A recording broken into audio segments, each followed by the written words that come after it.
دې غم وکړې زما د پټو غم مه کوه زما د دې غم وکړه زما د دې د غریب دا زما 20 کسه کورنۍ ده دا زما حل دی غریبانانو حل دی د عمران بوختنه د عمران خان له ګیله نه کوم دا چې په کوڅه دا معاشره ګرځي نن ما سره اوتې نن زما تپوس کې او پرون دې زما تپوس نه کوه اوس زما تپوس کې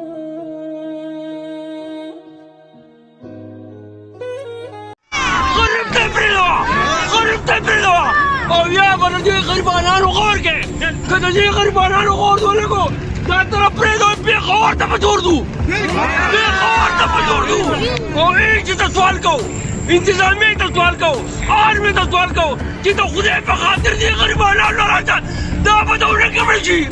دا به دونه کمړه شي دا غریبانان به دونه کمړه شي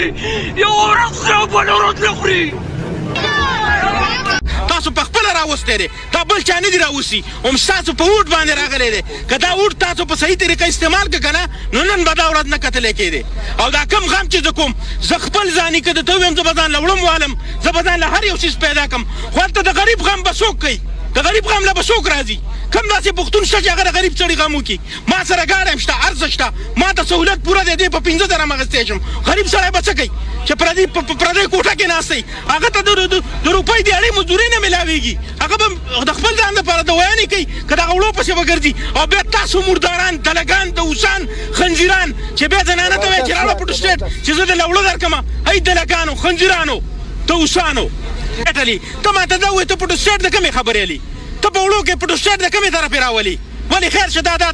د پاکستان نه دي یا ته دا وړو ورکې دا چې ته وړه ورکې دا وړو به تا له واپس د دې خېټې نه راوباسي د وړو بې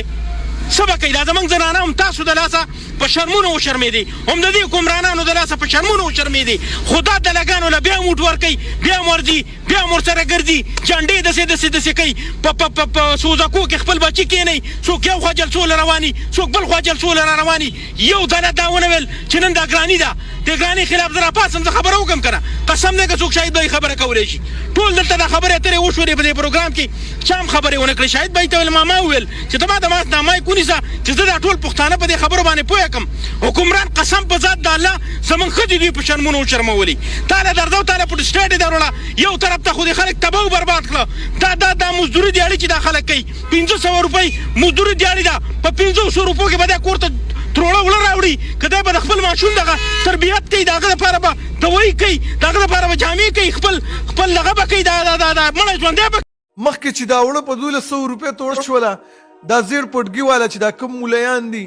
دی بالکل د ملک په بل اړخ باندې اړولی چې هله ګراني را لاله مینګوي ده حکومت ته د یهودو نسبت کولو نن دومره ګراني ده والله چې یو څو سیټونه ورته میلو شو بالکل خاموشه ناست دي خپله د نسوارو سره کیکونه کټ کړل او په دې باندې نسوارا نه شو وغي یهودیان ثابتدل هغې په معمولي ګرانۍ باندې یهودیان ثابتدل نن چې توړه د حد نه زیات روانه شو یو په تریپل ګرانه شوله دا خلک بالکل غږ نه کوي زه صرف د خپلو عوامو له دغه وایم چې د دې خلکو سره نه دین شته دی او نه ورسره ګوره دنیا شته دنیا یې درنه هم واخیستله او دین یې درنه هم واخیستل په دغې خلکو باندې مه دوکه کېږئ دا خلک همیشه دپاره چې تاسو له خبره کوي که نه دا د خپل سیټونو او د خپل وزارتونو دپاره کوي د خپلې دنیا دپاره دغه خلک تاسو له دا خبره کوي